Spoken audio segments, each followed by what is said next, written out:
Hello， 大家好，我是詹宇先生。今天我们要来留言终结者，到底德国的教育是神话还是被神化呢？不晓得各位有没有看过近年来一些网络文章，都在讲，德国的教育多么的棒啊，多么的优秀啊，德国的父母对小孩很严格，是因为恨铁不成钢啦。那这些真的都是事实吗？那赶快跟着我去找一位德国朋友，我们一起好好的聊一聊。那听完，或许你对孩子的教育会有一些不一样的想法哦。那事不宜迟，我们就 Let's go。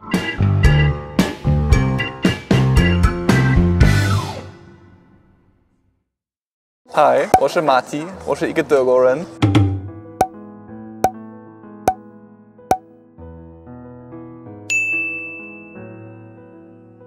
I heard that German parents sometimes are very harsh on their children because they want them to be independent or have the ability to live. So is that true? Actually, I have to say, I think Taiwanese parents are way harsher. Really? Yeah. And more strict than German. It's just my experience or my impression. I think the only thing you can generalize that. I think you have to look at each individual family and more lenient parents, and then you have more strict parents. It just depends. I don't think you can say in general German parents are more strict. My parents, for example, they weren't very strict. That information is wrong. I think it's just a cliche about Germans. I think strict Germans, march, march, march. Go to school, yeah, because do your homework. They always like time for time. You have to, what you have to do is schedule and. No, I thought it. You're just saying that you have to choose when you are 4th grade what you want to be in the future. Yeah. Is that true? It's true because the elementary school is just 4 years, first to 4 years? 4th grade, and then the teachers give a recommendation. And German school system splits in 2 ways. Wait. Teacher give a recommendation based to the parents. To the parents. Based on the grades of the student. For example, your math is bad, so you just don't. No. It's not a recommendation for a job. It's a recommendation for which kind of school to proceed. You know, after elementary school, you have something called Realschule. It's like grade 5 to grade 10. If you do a Realschule, you have only until grade 10. The students are usually 16 or 17 years old, and you look, okay, what kind of job you want to do, and then you attend something called Berufsschule, like vocational school. You will do a vocational training, mix of theoretical and practical training, like becoming a chef or doing construction work. Lots of jobs in the car producing industry. You finish your school and you finish your vocational training and you are ready to work in a job. And with the Realschulabschluss, you cannot go to university. You would have to do another exam, an entrance exam, or you have to retake the university. 等下，我们暂停一下。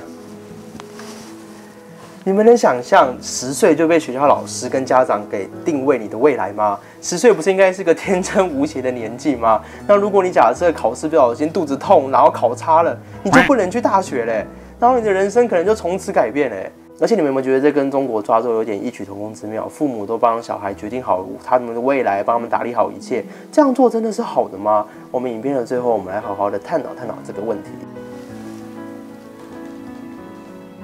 If the teacher gives a recommendation for the other kind of school, like something called gymnasium, something called high school, from grade 5 to grade 12 or 13, depends on which federal state you're in. You have a different, the final exam, and this is like an exam allows you to go to university.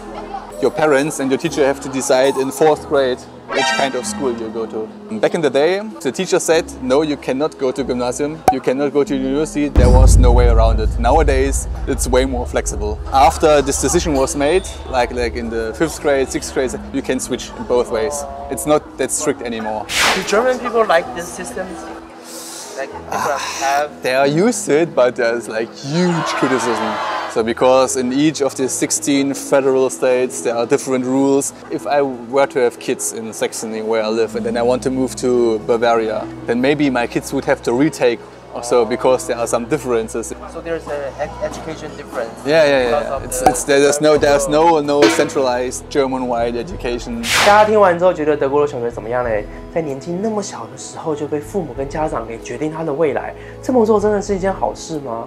我们来想想看，我们身为父母，是不是这边担心，那边也担心，就害怕他受伤，害怕他做错选择，然后可能走上不归路，所以我们都尽可能的帮他安排好、打理好一切。放手是父母人生中最难的课题之一。可是我们不可能永远都陪在孩子的身边。如果哪一天有什么意外，或者是我们真的离开他们，他们顿时失去我们，是不是就人生开始迷惘，不知道什么样的选择对他才是最好的？遇到很困难的问题，不知道该怎么去解决。那我们帮他打理好一切，安排好一切，这样做真的是好的吗？我们能做的是不是从小趁我们还在的时候，培养他们有做决定的能力？就算他们做错选择也没有关系，因为我们还在，我们可以从旁的教他们如何去面对问题、解决问题，然后避免问题再一次的产生，也让他们知道做什么样的选择对自己是最好的。就算今天选择错了，也可以让他了解到，你选择错其实是会有后果的，你要去承担，这个也是人生中很重要的一个课题。哪一天当我们真的离开了，他们不会很彷徨、很无助，遇到该做人生的选择的时候，知道什么样是对他们自己最好的。我是詹宇先生，希望你喜欢今天的影片，我们下个影片再见。如果喜欢，记得帮我们按赞、订阅、分享，拜拜。